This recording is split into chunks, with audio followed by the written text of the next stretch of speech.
because what you, the unsung heroes in the wastewater industry, do matters.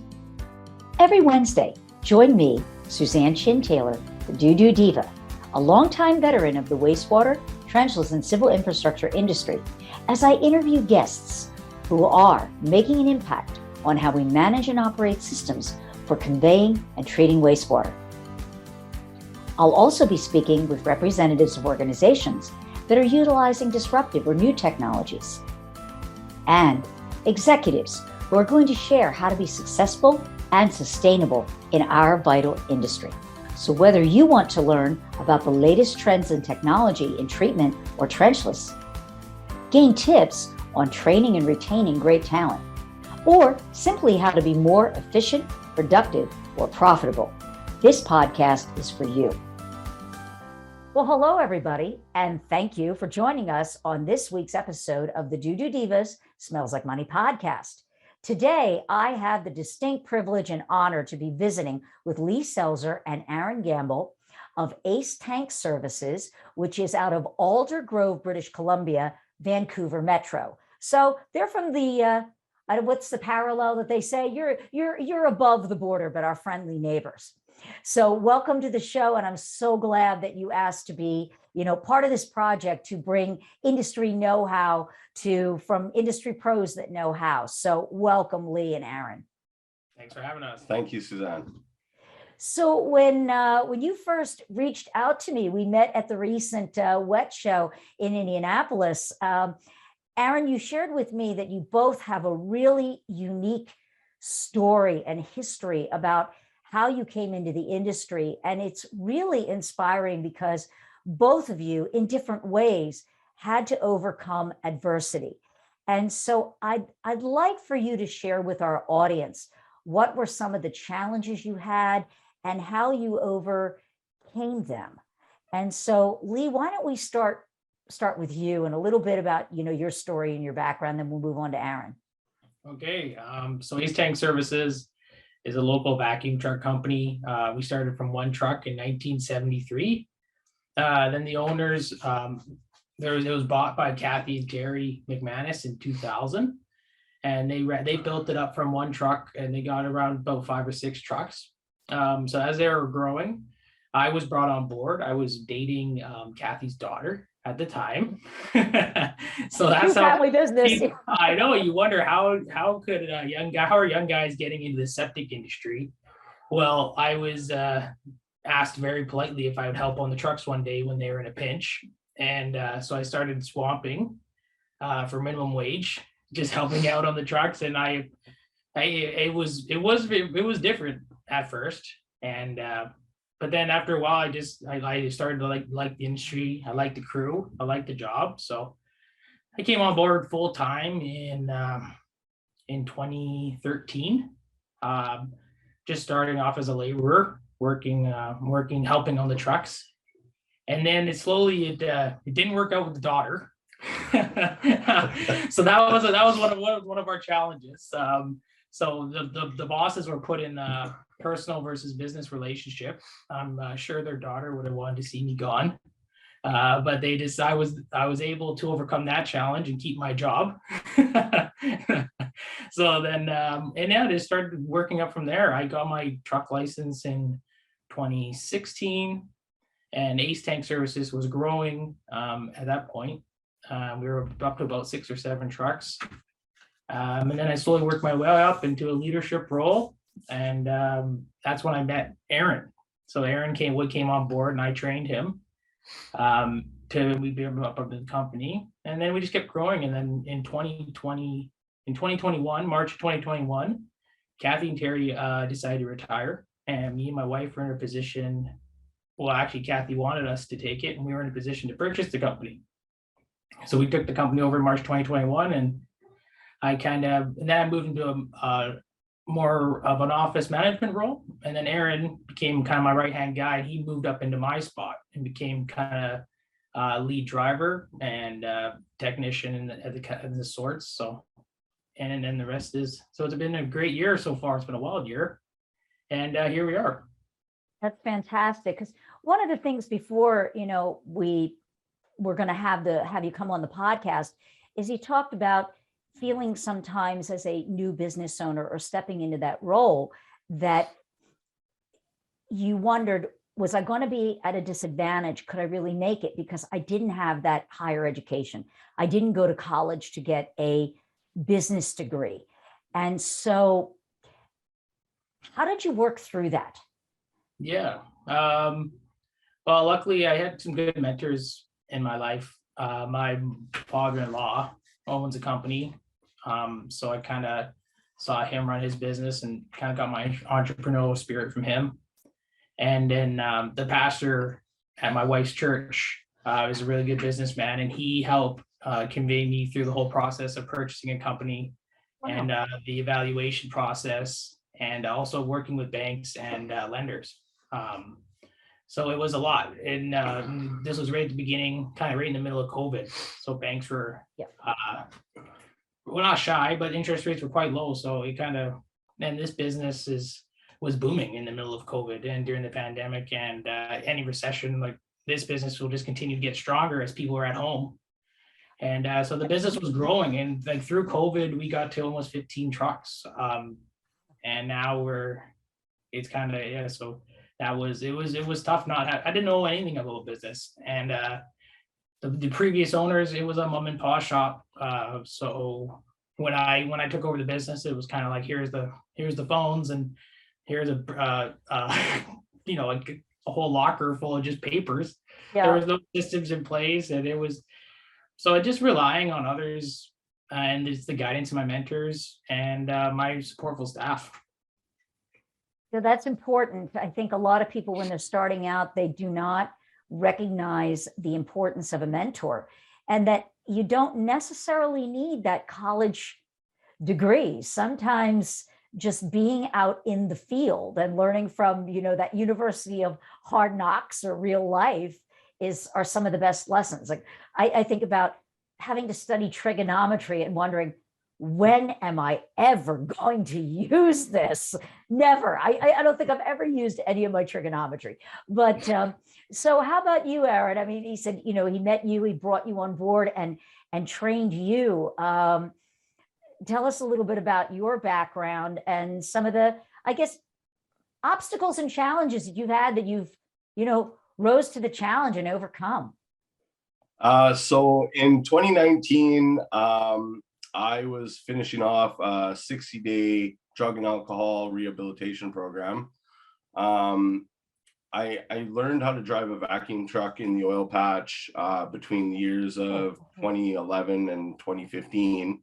And it was good money, it was fast money. And I made poor choices in my life that led me down the wrong path.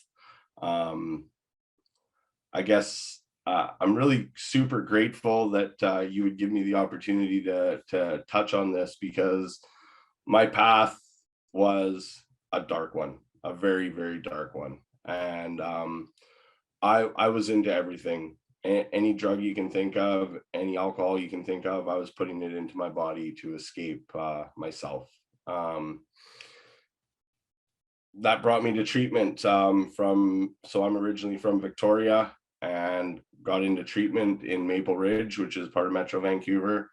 And upon completion of my 60-day program, I was working with Work BC, helping to update my resume and such. And so in the final week of my program, I had reached out to Ace Tank Services, still at the time under the ownership of Terry and Kathy. And I hopped on the bus from treatment, which was an hour-and-a-half bus ride for my job interview. I got there, it was snowing out, it was cold. I'll never forget it, because my cowboy boots were just soaked by the time I got back on the bus to go back to Maple Ridge.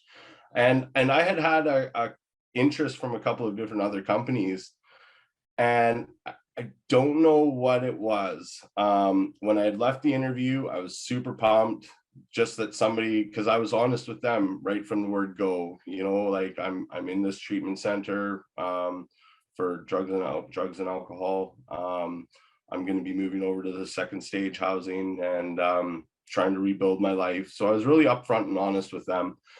And we were both really excited when I left the interview.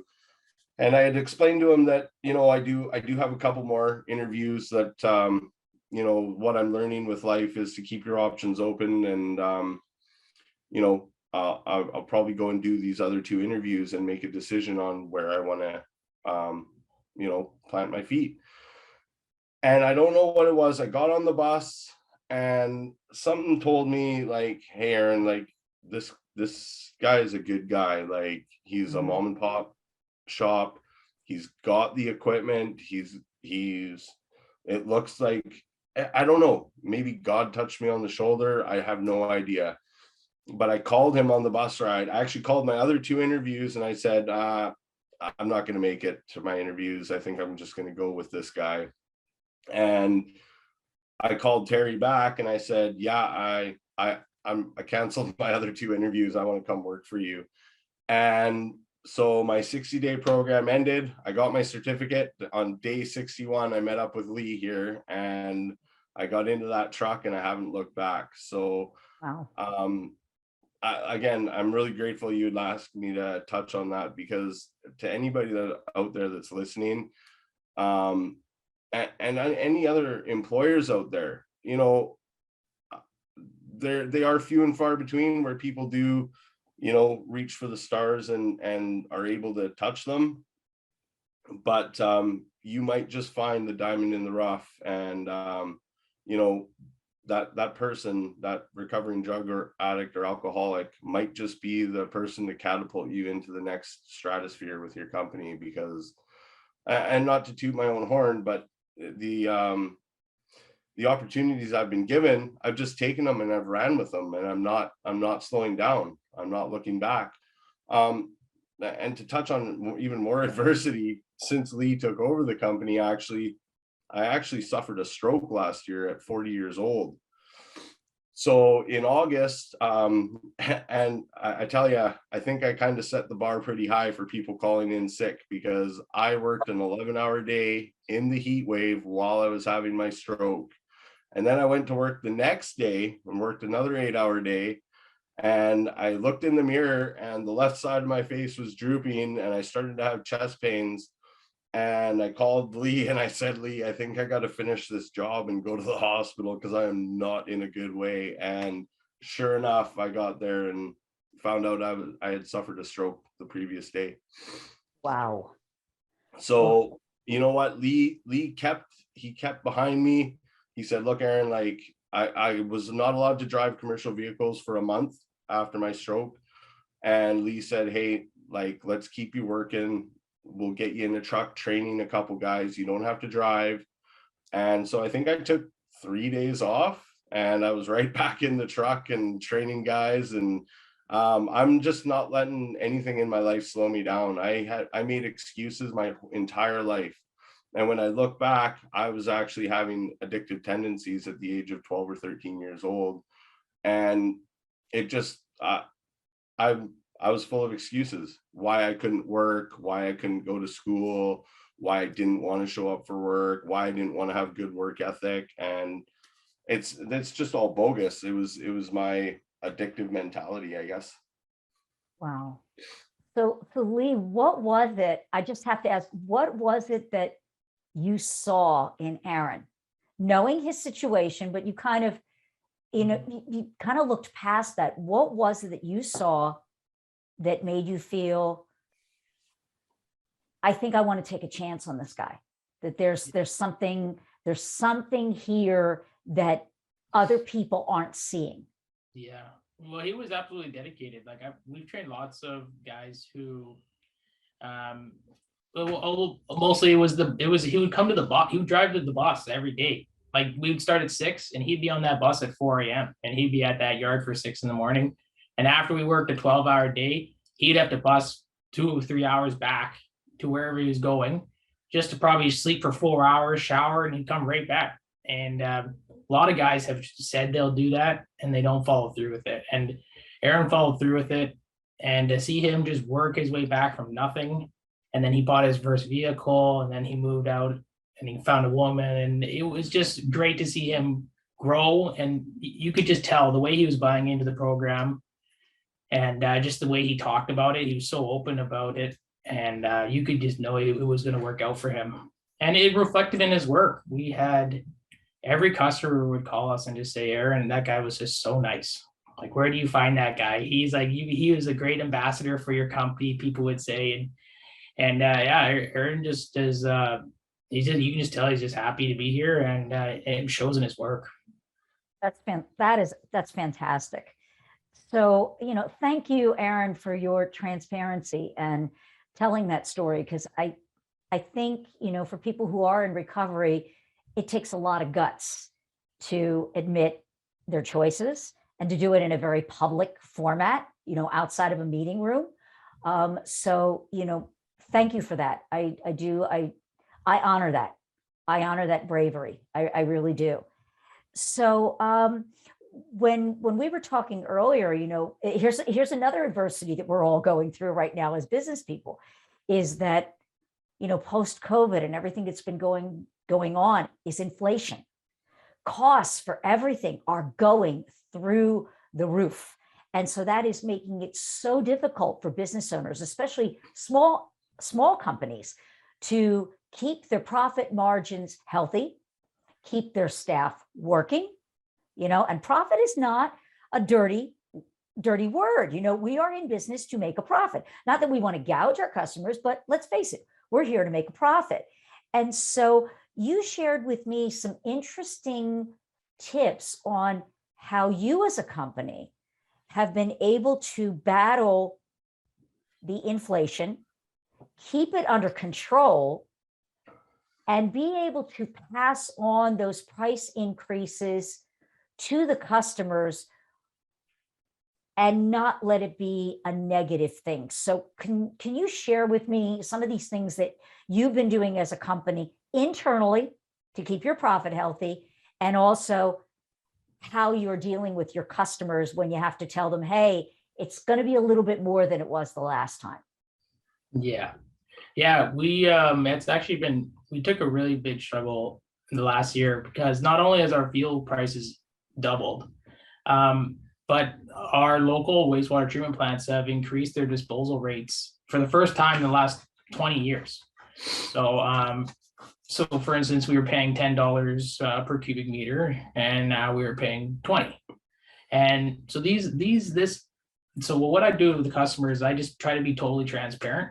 I try to be upfront with my costs. Everyone can see fuel prices, so they know their fuel prices have increased. But I tell them, anyone can go online and see what we're paying, get rid of your septic tank, and then we charge hourly plus disposal rates. So, and the hourly can't be, if there's ever a dispute with the hourly, we have GPS on all the trucks, so we can explain to the customer how long each job took. So that it's just important that even as everything else increases, if we piece it down into a fuel surcharge, traveling costs, and then disposal rates, our prices have become very fluid, and you can fluctuate with the rising overhead. So it keeps your margins as close as possible, even during trying times like this. But you definitely, so whenever it's a bit, lots of blowback from the customers, and it just requires a lot of education. So how do you explain stuff to them? Because I remember you were saying that some other, your competition may say, okay, well, we've got a base charge, and then there's a surcharge for this, and then there's a tax for this, and another surcharge for that, and yeah, that they're going to bristle at that. And so how do you, in the face of all this, how do you package it and sell it to the client? Like, what do you say to educate them to, I would say, get them to buy in? Mm-hmm. Well, I always encourage people to call around and do your research, call the other companies, get your prices, and we will be competitive. We do the same. So our rates are very competitive, and we always try to be right in the middle. And then we bring a whole nother element. I just always tell our customers that we bring a whole nother element to the job, way beyond what other companies are providing for basic septic tank pump outs. Which tell me about that when you're saying what else, what is that other element? If it's proprietary and it's your secret sauce, then don't. But No, to the extent that you absolutely can not. share, what are you doing? Yeah, I don't know how it works in the States. Every different region has their own wastewater bylaws and their tendencies. But here in the Vancouver area, we have what's called authorized persons. So there is a governing body, that Applied Science Technologist Company, who puts out a set of curriculums, and they certify who is considered an authorized person under the sewage system regulation in BC. And you do not have to be an authorized person to pump septic tanks. So anyone can buy a truck and anyone can go pump septic tanks. So you're seeing we're a typical service that anyone thinks might be similar. It's not, because here we have all of our guys trained to become authorized persons. And we're, yeah, so we, yeah. Well, I think what Lee is trying to say is, like, he's dedicated himself. He's taken his vision of where he wants ACE to go, and he is getting us all educated through the curriculum, through all the mandates that are required by law, and he's got our staff now being trained up to be authorized persons. So that element that we bring, we're the first company of its kind. I don't know of any other company in the Lower Mainland or Metro Vancouver area that actually has an ROWP, which is a registered on-site wastewater professional, working in a pumper truck company, let alone being an owner. So he's actually stepped his game up to try and get 3 or 4 or 5 of us to school and get our ROWP certification as well. So we're not just your septic pumper truck. I'm not a guy that's just going to come here and say, okay, I'll open your lid and take your crap and get out of here. Give me your money and get out of here. So not only are we in the middle of the pack when it comes to our cost for services, but we are educated. We can walk into a backyard and without even opening the tank, sometimes we can tell you where your problem is. Lee takes a lot of phone calls 24 hours a day, and he's able to walk somebody through the issue they're having without even showing up on site. We can fix a problem. Well, we don't even have to leave the comfort of our own home. That's how educated and knowledgeable we are on the system. So, and I'm a firm believer that the more educated our customers are on their system, how it works, what the potentials are for error, and the more work they do, it makes our job way easier. And so, excuse me, that keeps our costs down as well. Wow. Yeah, because something that you were that training program you were saying, it's it's probably not inexpensive for you to do that, to get these people certified. But when you told me earlier that you don't have to have any license or education, anybody can buy a truck and be a septic hauler, that okay, it seems like it would be easy, but it's actually not. And I remember you sharing, Aaron, with me that you'd be surprised how something that appears simple on the surface is really easy to mess up. And so can you share a little bit on that for me? Like, what can go wrong if somebody doesn't know what they're doing? And I want to speak to this because there may be business owners, contractors, where they may be a skilled person, but then they bring in someone that they haven't trained, and how that might be able to hurt their business, coming at it from that angle. Well, I think it starts with the equipment you're operating to begin with. We have an amazing shop guy. He keeps our equipment in tip-top shape. But knowledge of how to operate that system, of course, being up here in Canada, north of the border, we do have some pretty cold days. Vancouver's not so bad, but yeah, we do dip below. So, for instance, winterizing your equipment, it's super, like, it's an absolute necessity to winterize your equipment. So when you go to fire it up the next morning at 10 or 20 below, it's going to operate, it's going to fire up, and it's going to run. Yeah, I've had countless situations where another pumper truck company just showed up, cleaned the tank, but wasn't able to give the owner of the house any kind of feedback as to what the problem might be. And all I had to do was look down the inlet or the outlet to see that, oh, hey, there's a bit of an issue here.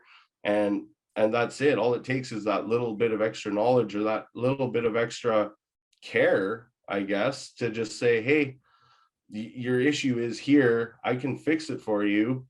And sometimes I feel bad because now I have to charge them not just for a tank clean, but for the repair, and they just had their tank cleaned, a week or two ago.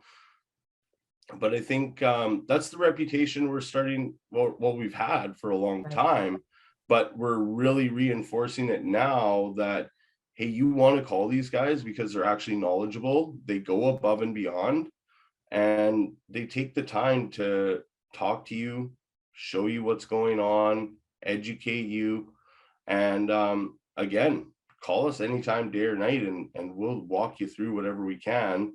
And if not, we have a 24 to 48 hour turnaround. We can be there next day, sort of deal. So I don't think a lot of companies offer that kind of quick service. That I won't go and say courteous, because I think a lot of people do have that mentality. But I think for some people that don't have any training, or have that mentality of, oh, I'm just another butt in the seat, and I don't get paid to really care about where your stuff is coming from and where it's going. I don't really care. I'm here to clean your tank and I'm out of here. That's not the way we operate at all. I remember, Lee, you were saying that sometimes when you get out there, and even you, Aaron, when you get out there, someone may assume, oh, it's time to clean my septic tank. It may not be, it may be. And that if you get out to the site and find, well, you really don't need this right now, that you may charge for the call, but you're not going to clean something and charge them a full pump, where you could, because they're not going to know. But you don't do that. You'd rather walk away and say, hey, listen, you're not going to need this for another year and a half. So here, I checked this out. I got rid of that little problem. It wasn't related to the tank being, like you were saying, Aaron, your problem wasn't related to your tank being full. It was related to this. I fixed that. Call me in a year and a half when you actually need it pumped out. And I think that there probably aren't a lot of companies that take that attitude. No, they want to get the. Yeah. So all of our trucks are equipped with sludge judges. And so we know all the guys are trained how to properly assess sludge levels in a septic tank, and they know when to pump and how to project pump out frequencies. So you may have lost out on 50% or by not pumping the septic tank that day, but I would think you're going to gain that customer for a lifetime. They will respect that, and so they'll call you for not, maybe you might have lost out on one pump out, but you might have gotten 2 or 3 down the road for the lifetime of that system. And the word travels fast. Yeah, they were great to deal. They were absolutely great to deal with. So what are some of the other things, in charging, like having to charge your customers more? We talked about a little bit about value add, so it's that perception, obviously the service we were just talking about in the training, but what else have you been bringing to the table for your customers to make, I guess, swallowing the larger fee a little more palatable these days, Well, again, I tell them to do their own research, and it's going to go up more. It's going to get more expensive every year. So you're doing it this year. Sure, it's gone up more since last year, but it's going to get more expensive. So by doing it now, you're saving money in the future. I'll also tell them that. And I'd also remind them that you do pay sewer bill. So a well-maintained septic system, if you price out the pump out frequencies over 3 years compared to sewer bills monthly for 3 years, it's actually quite comparable. Okay. Something I just wanted to know up in your area, just out of curiosity, because there's been a lot of movement in the United States to get everybody off of septic and onto public sewer. What's it like up in your region right now?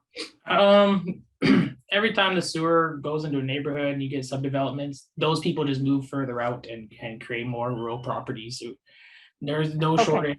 Some people always ask me, don't you think septic tanks are like a dying industry? Like they're constantly being replaced with sewer.